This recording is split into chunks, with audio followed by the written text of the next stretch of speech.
Today we're going to pull the 460 out of the Lincoln.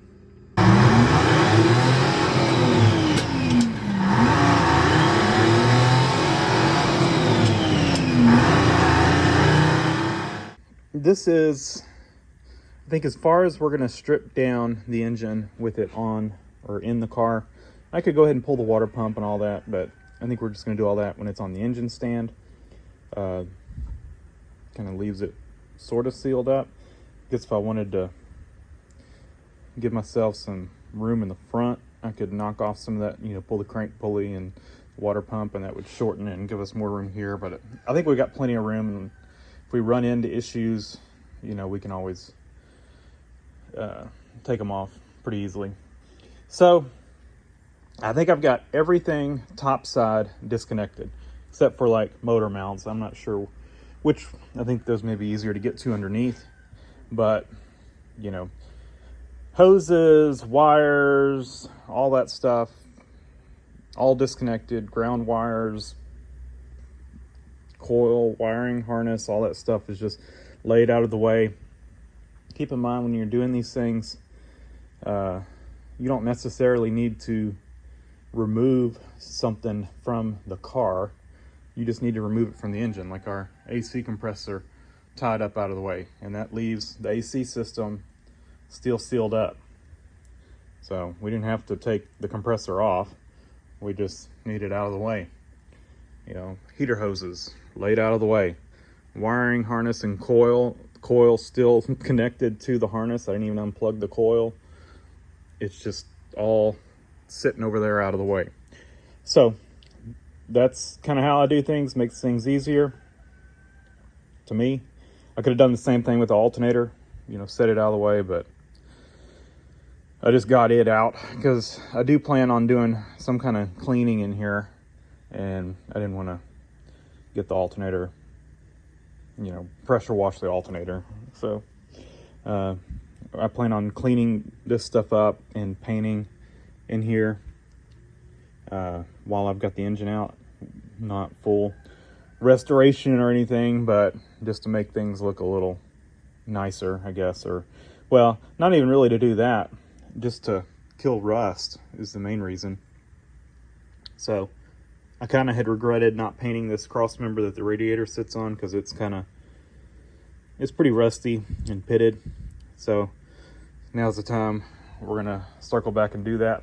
I need to figure out what I want to do with the radiator, because the mounts are not right on it. I may just look and see if I can find one that does look right, and if it's not too much money, just bite the bullet and buy the radiator that fits in here instead of, I'd rather do that than having to modify brackets and stuff.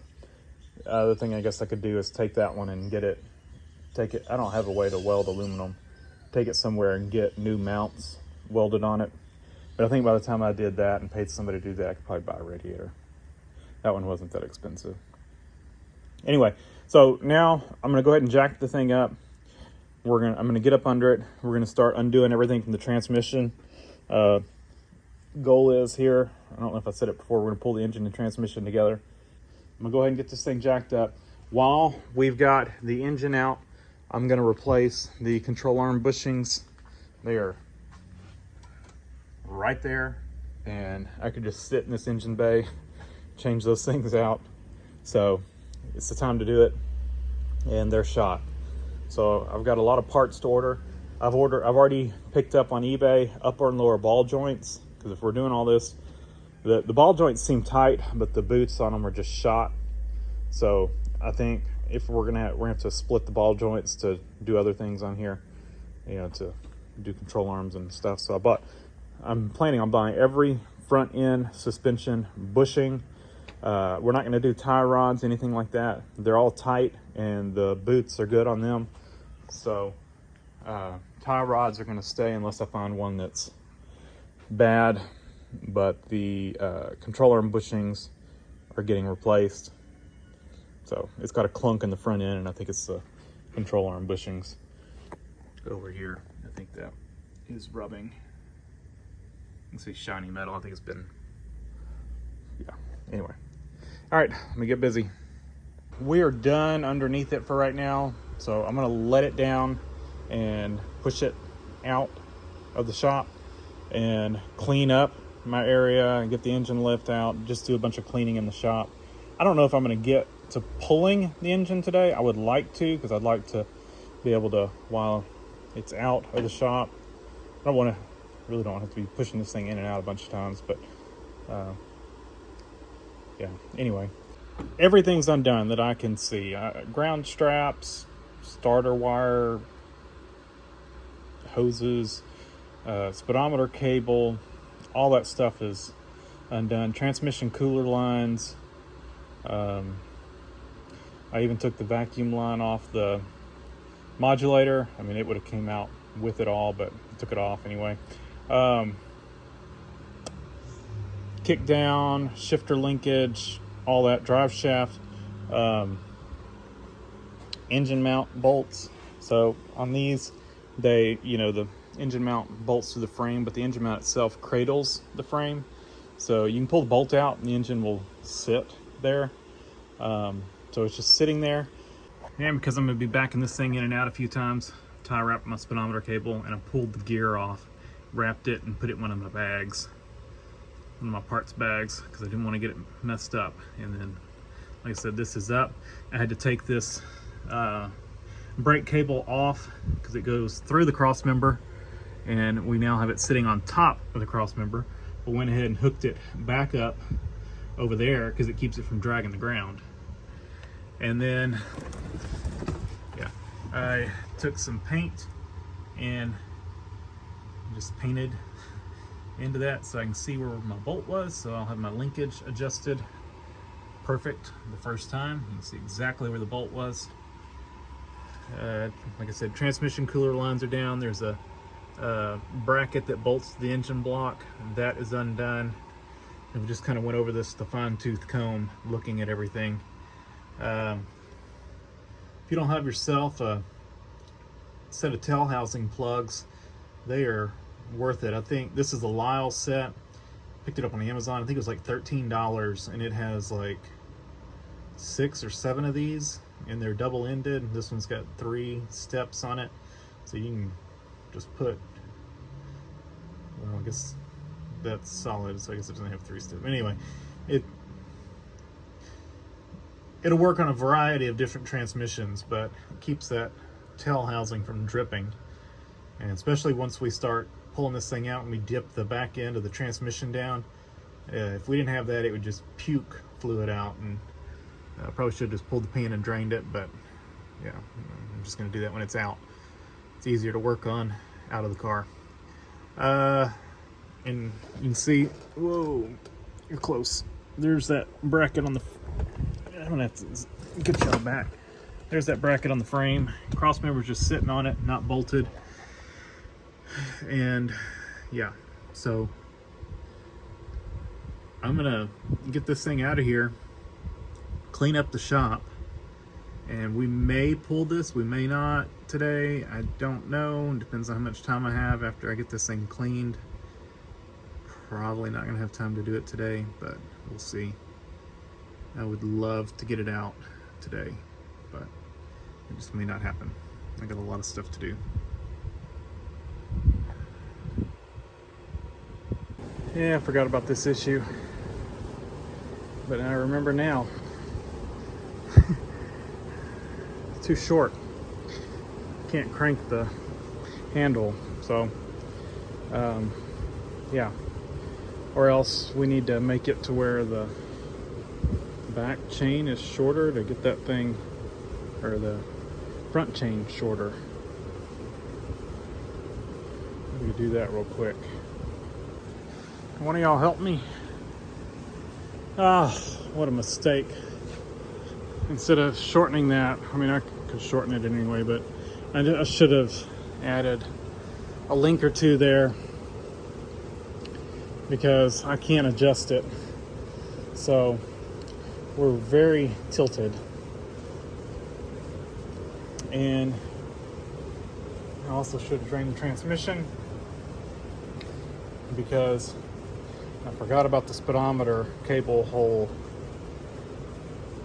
So what good it did to plug the tail housing, I don't know, because it just went out the speedometer tube. So yeah, we're gonna a big mess to clean up after I just cleaned. It's coming. I don't know if I'm gonna have enough lift to get it out. I may have to recruit some help to lift up on the transmission, or may have to, this thing rose up without the weight of the engine. So I think my hoist is kind of hard to push. It doesn't roll the best. And so I think I'm gonna roll the car back. I've got wheel chocks on it. So I think I'm just gonna scoop my wheel chock, about like that, and see about pushing it backwards a little bit. And I need to clear the tail housing, and then we're gonna see if we can get this thing lifted up.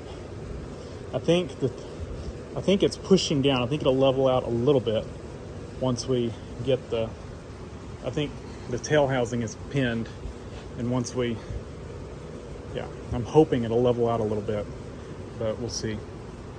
Yep, rolled the car out of the way, and it worked great. And I broke my tool. It hit the bell. It hit the bell housing, or not the tunnel. There it is, all out. So I'm gonna try to maneuver this thing over in this spot over here and put it on, just kind of let it down on some old tires, I think. And yeah, I think that's what we're gonna do, and let it sit overnight. What a mess. That was a mistake. I should have drained the transmission.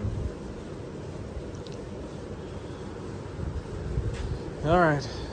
Yeah, I can't believe I broke my tool. Maybe I can epoxy it back together.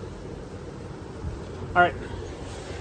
Let me get busy, and I am not going to make this mistake again. I am going to make sure I have an extra link in there, so I can adjust this thing. I can adjust it now, which I probably will go ahead and just level it out, but I couldn't when it was in the car. I got it kind of where I thought I needed it and left it, which it would have been handier if I could have adjusted it, because I really needed to I needed it more of an angle, and then level it out once the oil pan cleared.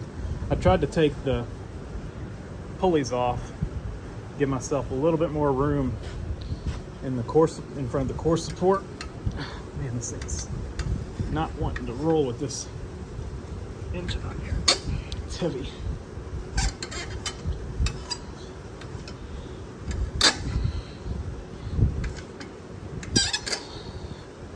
Probably be helpful if I had two hands on it.